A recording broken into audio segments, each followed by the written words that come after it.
जय श्री राम सभी भाई बहनों को। दोस्तों, आज के वीडियो में मैं आपको बताने वाला हूं कि घर में आप कुल देवी देवता की शक्ति को कैसे जागृत करें और कुल देवी देवता की शक्ति को ज़रूर जागृत करें। क्यों?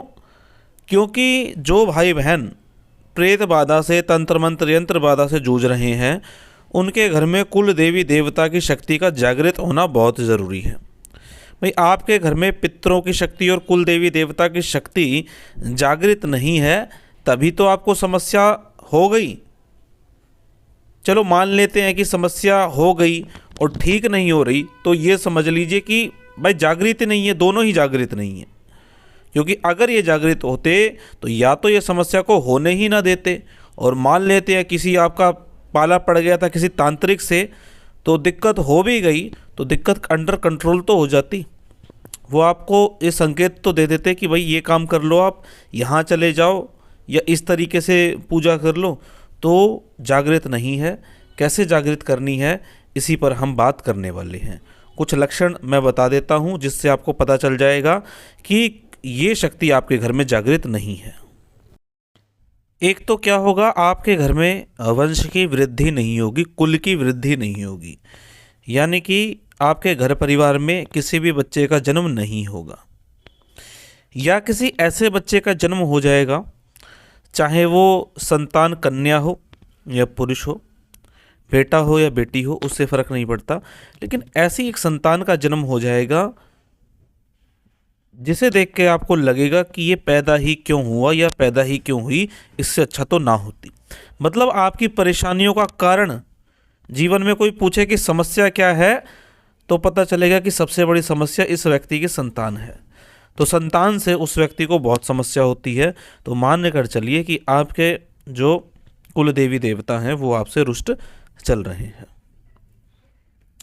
दूसरा लक्षण क्या है कि जो संतति है घर परिवार की, वो सही राह पर नहीं जाएगी। जैसे होता क्या है, बच्चे पढ़ते हैं जिस उम्र में, उस उम्र में वो प्यार आशिकीबाजी करेंगे, दारू पीना शुरू कर देंगे और उनको नशे की आदत हो जाएगी। इस तरह की आदत हो जाती है जिसके कारण से आपको ये दिक्कतें उठानी पड़ती हैं।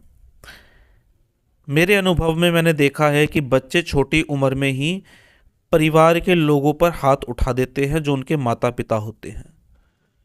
तो ये कुल देवी देवता आपके घर में नहीं है, रुष्ट हो गए हैं या किसी वजह से चले गए हैं।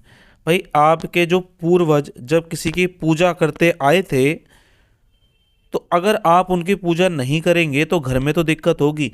देखो, कुल देवी देवता किसी को दंडित नहीं करते, लेकिन जब वो अपने स्थान से हट जाते हैं तो इसका सीधा सा मतलब ये है कि आपको अब दिक्कत आएगी ही आएगी।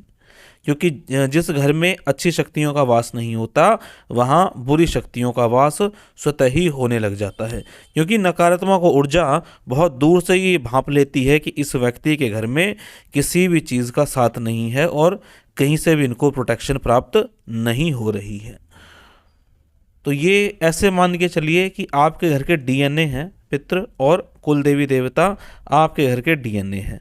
मान लेते हैं बाहर से आपको कोई दिक्कत हो भी गई, लेकिन जैसे ही आप घर में कदम रखेंगे तो आप बिल्कुल ठीक महसूस करने लग जाएंगे। हो सकता है बाहर किसी वजह से किसी चौराहे पे कोई पैर पड़ गया हो, कोई दिक्कत हो गई हो, लेकिन घर में कदम रखते ही किसी नकारात्मक ऊर्जा की मजाल नहीं है कि घर में एंटर हो जाए, क्योंकि उन्हें पता है कि इसके साथ इसके कुल देवी देवता, इसके पितृ रहते हैं।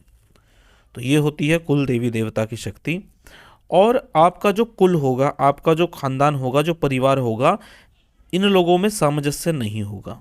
ऐसा लगने लगेगा कि स्वयं के ही चाचा, मामा, ताया दुश्मन हैं, दुश्मनों की तरह व्यवहार होने लगेगा। क्योंकि एक कुल एक मिलकर नहीं रह पाएगा और आपके झगड़े ही चलते रहेंगे और मन में मनमुटाव चलता रहेगा। एक दूसरे के घर कभी आने जाने का मन नहीं करेगा, फ़ोन पे बात करने का मन नहीं करेगा।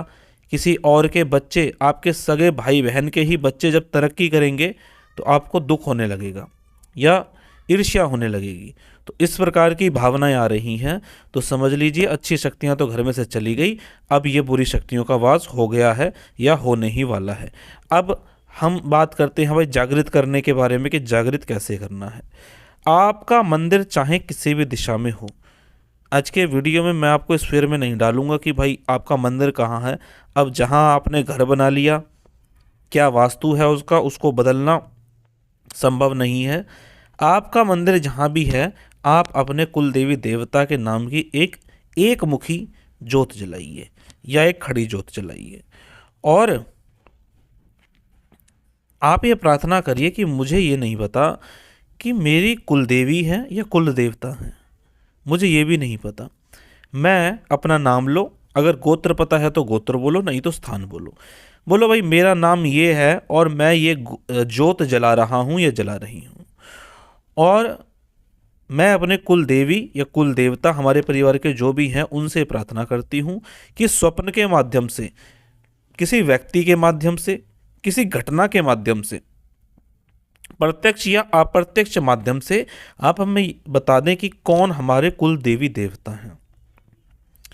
आपको 11 दिन के अंदर ज़रूर कुछ ना कुछ ऐसी अनुभूति होगी। इसमें जोत जलाने के साथ आपको पानी रख देना है, और जब आपको अनुभूति होने लग जाए तो आप भोग भी अपने कुल देवी देवता के नाम से लगा सकते हैं। जो भाई बहन मंत्र पढ़ सकते हैं उनके लिए मंत्र बता रहा हूँ, सुनिए। कुल देवी के लिए मंत्र पढ़ना है तो मंत्र रहेगा ओम कुल देवीभ्यो नमः, ओम कुल देवीभ्यो नमः। और अगर आपके घर के कुल देवता हैं तो मंत्र रहेगा ओम कुल देवेभ्यो नमः, ओम कुल देवे अभ्यो नमः। ये मंत्र पढ़ना है कम से कम 108 बार। जितना ज़्यादा पढ़ेंगे उतना ज़्यादा अच्छा रहेगा। कुल देवी देवता की साधना भी होती है, लेकिन ये बाद की बात है। तो जिन भाई बहनों को खास तौर पर ये नहीं पता कि भाई उनके कुल देवी देवता कौन है, वो बहुत कैजुअली बोल देते हैं कि हमें पता ही नहीं है कि कौन है। आप छोड़िए, कुल देवी के नाम से, कुल देवता के नाम से एक जोत जलाइए, तिल के तेल की या देसी घी की। और जैसा मैंने आवाहन करने को बोला, इस प्रकार से आप आवाहन अपने घर में कुल देवी देवता का कर लें, और ऐसा बोलें कि मुझे 11 दिन के अंदर आप ये जताएं कि कौन है और मेरे को अपने जीवन में क्या करना चाहिए। आप अटक गए हैं, कहने का मतलब है जो भी आपकी समस्या है वो आपको अपने कुल देवी देवता के सामने ज़रूर बोल देनी है। जोत सुबह और शाम दोनों समय जलाएं। सुगंधित धूप बत्ती या अगरबत्ती ज़रूर जलाएं, और तांबे के पात्र में जल अपने कुल देवी देवता के नाम से ज़रूर रखें। तो दोस्तों, ऐसा करने से कुल देवी देवता आपके घर में पुनः लौटने लगते हैं। और अगर किसी को स्वप्न के माध्यम से, प्रत्यक्ष या अप्रत्यक्ष माध्यम से पता चलता है तो परिवार सहित अपने कुल देवी देवता के स्थान पर ज़रूर जाएं। जिन लोगों के घर में बच्चा पैदा होता है ज़रूर जाएं। कोई शादी होती है, उन्हें अपनी पत्नी को लेकर उस स्थान पर ज़रूर माथा टिका कर लाना चाहिए।